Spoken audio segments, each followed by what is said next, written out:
Mesdames, Mesdemoiselles, Messieurs, bonsoir et je souhaite que vous passiez avec nous un très agréable moment.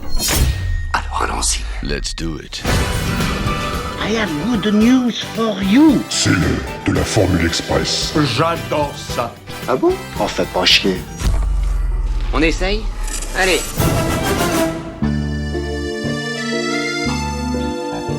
Salut à toutes et à tous et bienvenue dans cette 43e Formule Express de retour à l'écran. On débute cette 4e saison avec un retour sur l'un des plus gros succès du box-office français de l'année 1984, classé second derrière la comédie de Michel Blanc Marche à l'ombre. Je vais vous parler d'une autre comédie française signée cette fois Claude Zidi, Les Ripoux avec Philippe Noiret et Thierry Lhermitte en tête d'affiche. Dites donc, ça veut dire quoi, ripou? Ah, tu connais pas le verlan? Non. Tu inverses les syllabes des mots. Ripou, pourri, pourri, ripou. Ah, ouais. Sorti le 19 septembre 1984, une semaine après le second opus des aventures d'Indiana Jones, Les Ripoux attira près de 6 millions d'entrées dans les salles et permettra à Claude Zidi de recevoir enfin la reconnaissance de ses pairs lors de la cérémonie des Césars de l'année suivante. Mais ça, on en reparlera plus tard. Si vous êtes toujours passé à côté, Les Ripoux, ça raconte quoi ?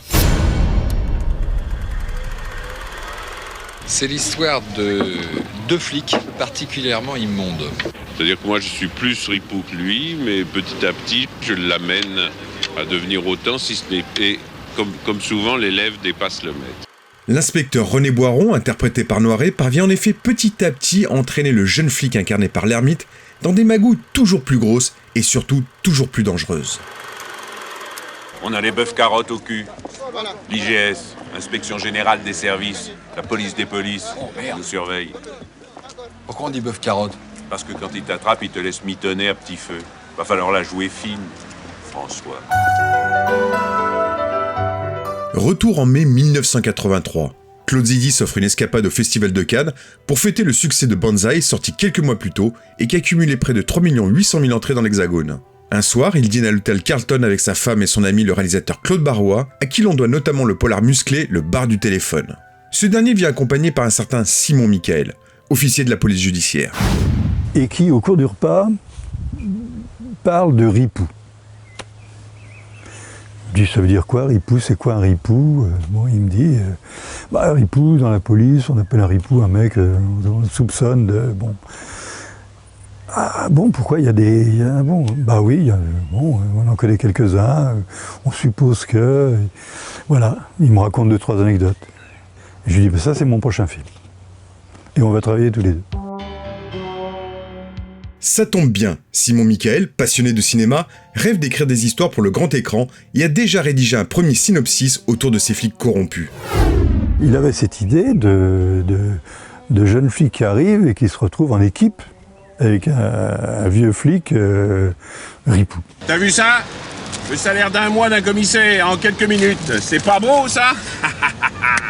J'avais tapé, j'étais de permanence, et je me rappelle, j'avais tapé sur ma petite bécane de flic qui ressemblait aux bécanes de journalistes, les toutes petites bécanes plates. J'avais tapé quelques pages comme ça, en m'inspirant vraiment du monde de Chester Himes, quoi.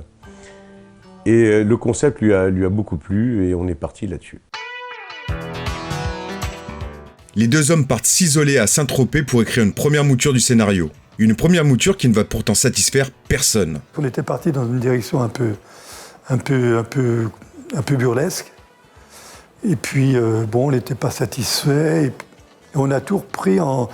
Et ce qui nous a aidé pour reprendre le scénario, c'est d'imaginer le comédien qui ferait pour faire le personnage principal. On s'est dit, mais si c'était, imaginons, si on avait le choix, on prend qui? Et on a pensé à Noiret. Philippe Noiret devient alors, sans le savoir encore, la source d'inspiration du duo qui va recadrer son scénario vers un ton moins potache et plus réaliste, à la grande satisfaction de Simon Michael, pas vraiment amateur du film à gag. Les deux hommes décident aussi de situer leur histoire dans Montmartre et Barbès, deux quartiers populaires du nord de Paris qu'ils connaissent bien et qu'ils vont encore longuement arpenter pour s'imprégner de la vie de leurs habitants. Nourri de l'expérience, des faits, parce que s'il y a une constante dans mon travail, que ce soit avec Jolivet et Zidi, c'est que je suis très attaché à une documentation enquêtée, c'est-à-dire de faire des immersions dans des sujets. Et là, j'avais J'avais quelques années de police derrière moi, donc j'avais beaucoup d'anecdotes comme que ce soit la menotte qu'on mettait, parce que c'est vrai qu'à Barbès, on pouvait pas arrêter un mec, lui mettre les pinces, on se faisait massacrer. Mets-lui les pinces. Mais pas là, donne-moi ça. Si tu te balades dans le coin avec un mec qui a les brassés, tu vas te faire écharper par tes potes. Là. Bien serré comme ça, là, et puis l'autre dans la chaussette. Voilà. Allez, marche devant. Il va pas se tirer? T'as déjà essayé de courir avec ce truc-là, toi? Il y a eu tous ces petits détails vrais, et ça a beaucoup nourri, notre scénar. On a trouvé assez vite, tout d'un coup, en gros, l'histoire. À partir du moment où... Parce que Noiret nous a amené... Parce que j'avais lu quand même qu'il avait des chevaux, qu'il adorait monter. Du coup, ça nous a amené l'idée de l'amateur de course.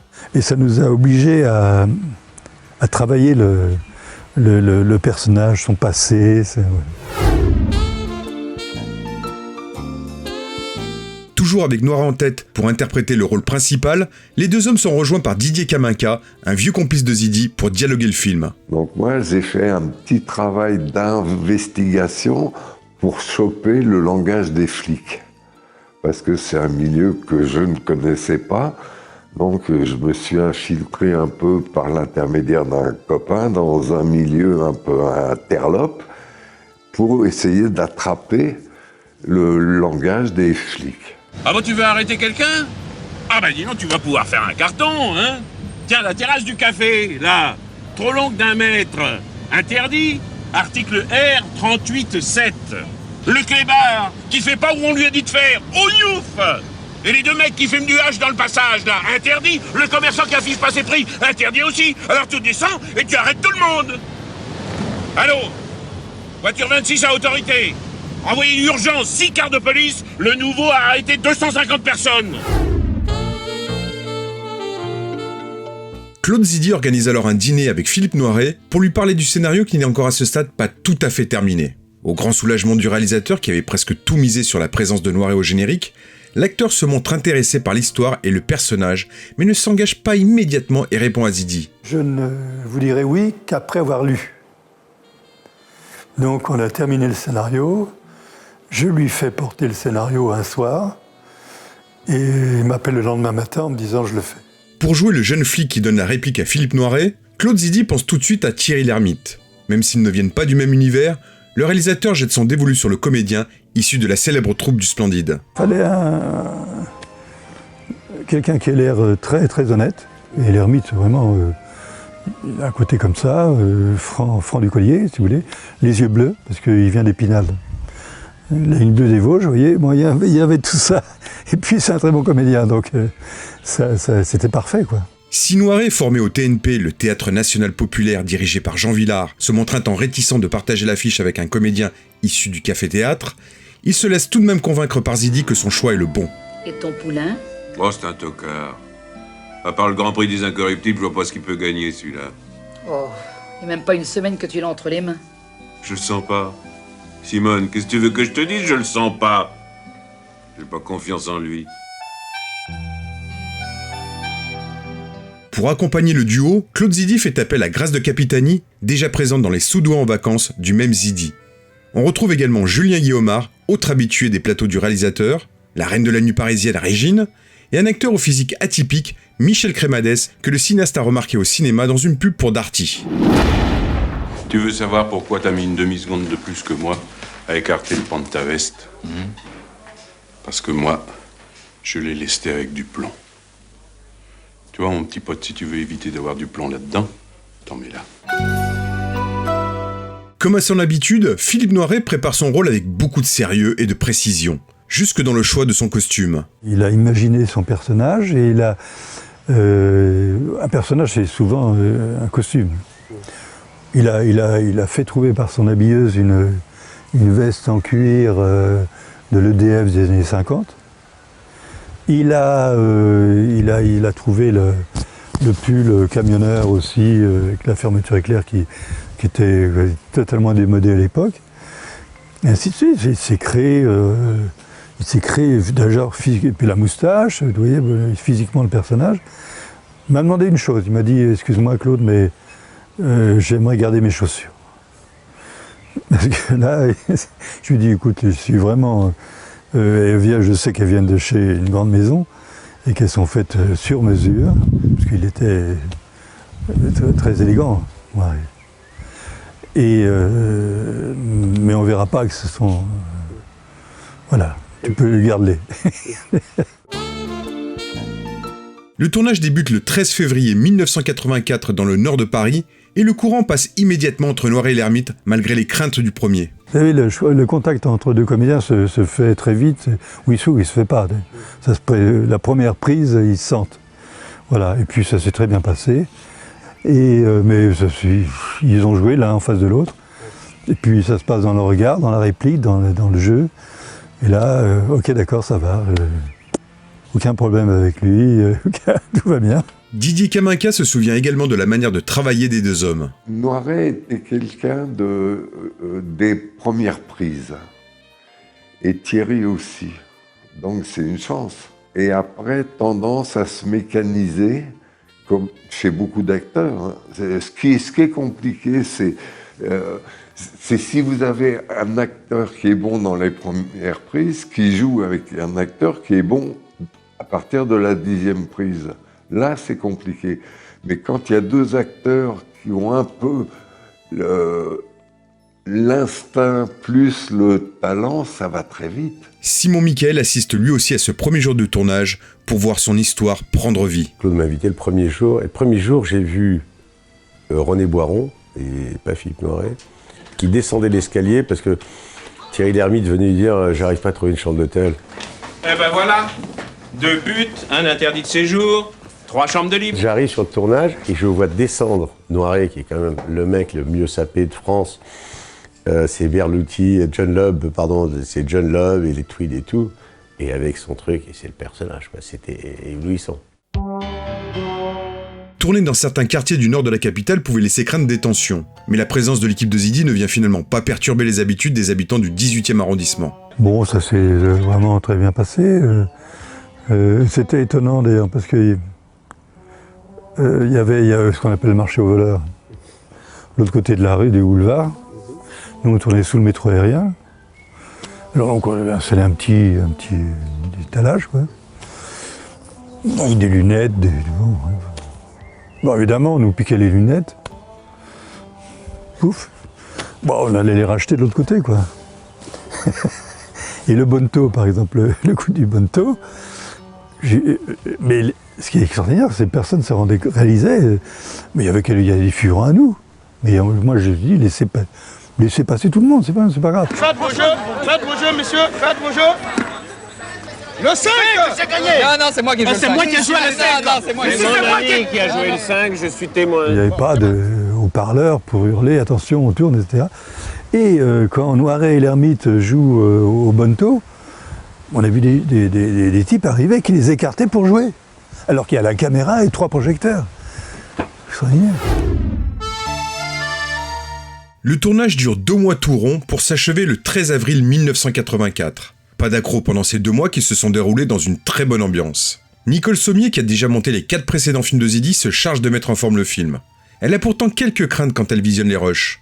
Zidi, qui n'a pas l'habitude d'intervenir pendant la phase de post-prod, a pourtant toute confiance en sa monteuse pour rendre le film le plus proche de ses attentes. Je me souviens, ma monteuse me disait elle était peut-être habituée à d'autres films, des films plus comiques a priori, les rushs par exemple. Donc on voit les rushs, on ne voyait pas. Il n'y avait pas de... vous commencez... le comique naît justement de l'enchaînement des séquences. Mais il n'est pas dans... Alors que si je prends mon premier film, Les Bidas en folie, je me souviens, les rushs avaient lieu à Falaise. Et moi, je me dis, une petite salle de cinéma, il y en avait une à l'époque. Je me dis, bon, les gens peuvent rentrer s'ils veulent voir les rushs. Donc, il y avait des gens de Falaise qui venaient voir les rushs. Et avec les claps, tout, et muets en plus. Mais là, ils riaient parce qu'il y avait des gags visuels. Alors que les Ripoux, il n'y a quasiment aucun gag visuel. Les Ripoux s'éloignant justement des précédents films burlesques de Zidi, le cinéaste décide de ne pas faire appel cette fois-ci à Vladimir Cosma pour composer la bande originale de son film. C'est finalement Francis Lay qui est chargé de mettre les Ripoux en musique. Ce collaborateur de longue date de Claude Lelouch, qui a également travaillé pour Yves Boisset et Henri Verneuil, on lui doit surtout le célèbre thème de Love Story, va logiquement nous emmener vers des mélodies plus mélancoliques, des mélodies donnant encore plus de coffre au film.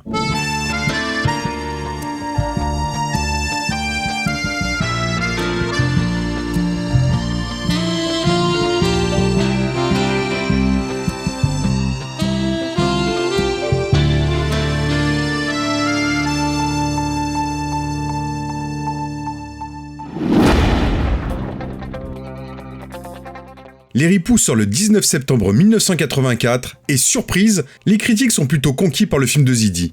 Une première dans la carrière du cinéaste, se souvient Simon Michael. Premier papier dans Libé, mais dithyrambique, quoi. Alors que Libé a flingué, même pas flingué, a marché sur Zidi, il a écrasé la gueule pendant des années, quoi.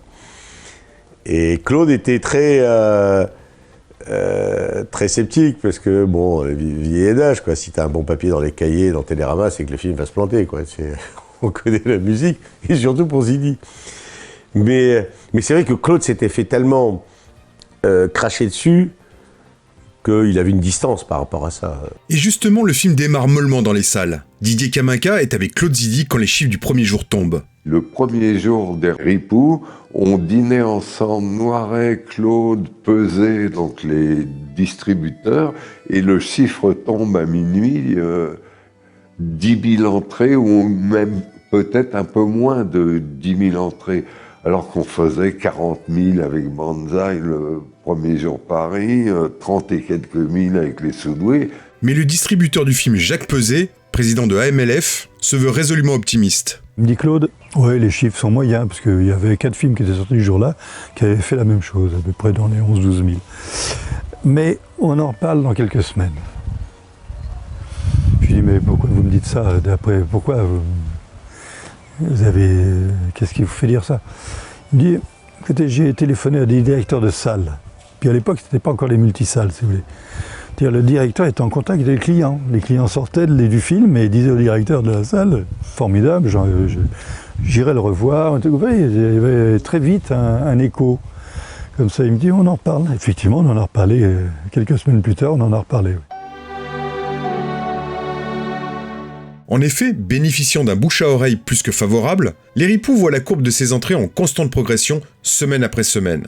Un succès public et critique qui lui vaut quelques mois après sa sortie de recevoir 5 nominations pour les Césars 1985. Une surprise tant le cinéma de Claude Zidi semble tellement peu César compatible. D'autant plus que cette année-là, les Ripoux affrontent notamment Un dimanche à la campagne de Bertrand Tavernier, Le Carmen de Francesco Rosi, ou Les Nuits de la pleine lune de Éric Rohmer pour la récompense suprême du meilleur film. Et pourtant, sur les 5 catégories dans lesquelles ils concourent, les Ripoux en remportent 3, dont 2 des plus prestigieuses, celle du meilleur réalisateur pour Claude Zidi et celle du meilleur film justement. La 3e récompense revenant à Nicole Sommier pour le meilleur montage. Et le gagnant est les Ripoux. Les Césars, je ne garde pas un souvenir extraordinaire. D'abord parce que je suis très mal à l'aise devant 2000 personnes sur une scène. Ça, c'est vraiment... C'est pas fait pour moi, quoi. Voilà. Bon, on ne sait pas quoi dire, on dit des conneries. Après, on se dit, mais j'aurais dû dire ci, j'aurais dû dire ça. Je sais pas, j'ai eu quand même l'impression presque une erreur de casting, là aussi, oui. C'est pas... ça vous embarque dans une direction qui n'est pas complètement la vôtre. Enfin, on est dans un club qui n'est pas le vôtre non plus. Vous voyez, c'est pas... oui. Et en même temps, c'est gratifiant dans la mesure où y a des gens quand même qui ont beaucoup aimé le film. Cette consécration des Ripoux au César va permettre au film de connaître une seconde vie dans les salles, lui permettant de frôler au final la barre des 6 millions d'entrées. Les Ripoux restent à ce jour le 3e plus gros succès de la carrière de Claude Zidi, derrière Astérix et Obélix contre César et les Bidas en folie.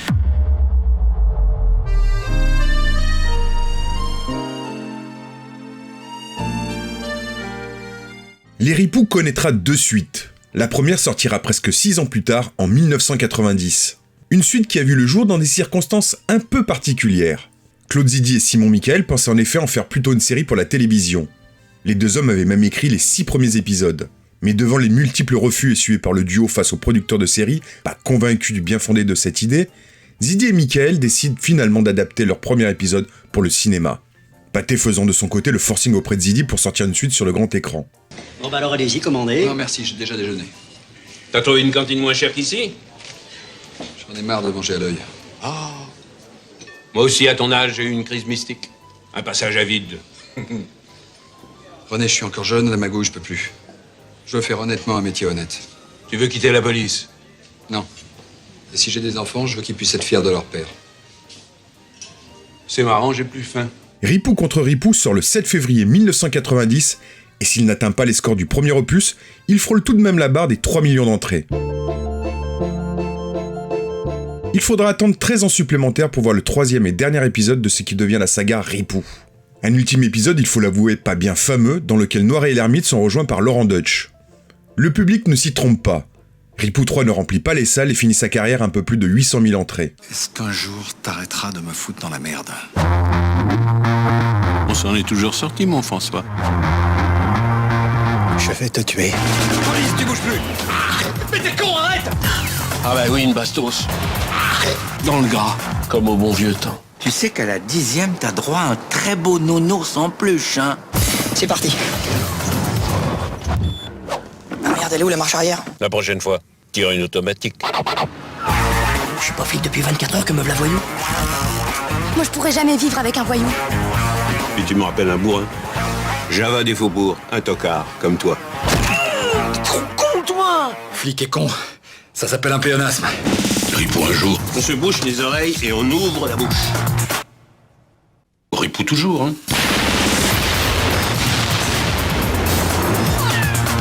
J'aime l'odeur de la poudre l'après-midi au fond des banques.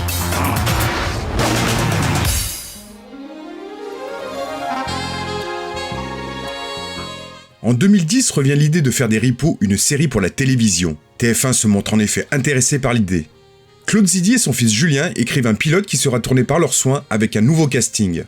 Diffusé le 17 février 2011, ce premier épisode réunit près de 6 millions de téléspectateurs.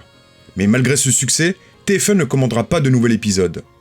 Ce coup d'arrêt marquera justement la fin de carrière de Claude Zidi à l'âge de 77 ans. Je reviens sur les Ripoux qui marquent une vraie rupture dans la carrière de Zidi. Le succès du film confirme en effet au cinéaste qu'il peut enfin s'affranchir du film à gag pour remplir les salles. Car bien plus que la reconnaissance de ses pairs, c'est divertir un large public qui motive le cinéaste. J'aimerais aussi remercier finalement ceux que l'on remercie assez peu souvent, mais je crois qu'ils sont assez étonnants en France, sont les spectateurs. C'est le public français. Nous avons en France, sans doute, si on devait décerner un César international du meilleur public, je crois que nous avons le meilleur public au monde. C'est le public français qui aurait le César du meilleur public. Nous avons un public très diversifié, très intéressé par le cinéma, encore un peu nombreux, pour combien de temps évidemment on ne le sait pas, passionné. Je crois que le public français, beaucoup de pays, en Europe en particulier, aimeraient avoir l'équivalent du public français. Alors je remercie ce public qui m'encourage depuis pas mal de temps, depuis 71, date de mon premier film, qui m'a suivi et qui m'a encouragé. Ça a souvent été le seul, mais c'est pas mal. Et c'est à ce public français que je dédie le César du meilleur film. Claude Zidi réalisera quelques films assez ambitieux par la suite, notamment deux avec Gérard Depardieu et Marouche Detmers, et le polar Profil bas avec Patrick Bruel. Mais ils ne réitéreront malheureusement pas le succès des Ripoux. Le cinéaste n'étant pas parvenu en effet à retrouver ce parfait équilibre que l'on retrouve dans les Ripoux entre comédie populaire et comédie de mœurs. Le cocktail gagnant qu'a fédéré tous les publics.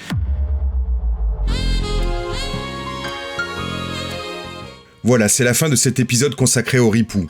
On se retrouve très vite pour de nouvelles remises en lumière qui vous seront également proposées par de nouvelles voix.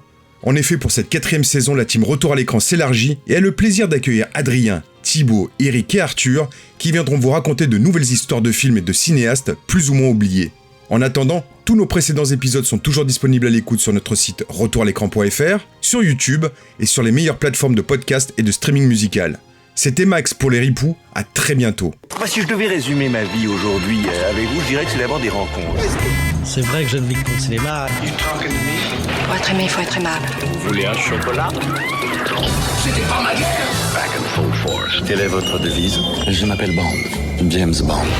Vous délirez totalement là. C'est ça qui permet de voyager à travers le temps. La vie a plus d'imagination que nous. J'espère que je ne vous apprends rien. Vous êtes un mélancolique. Mélancolique, mon cul.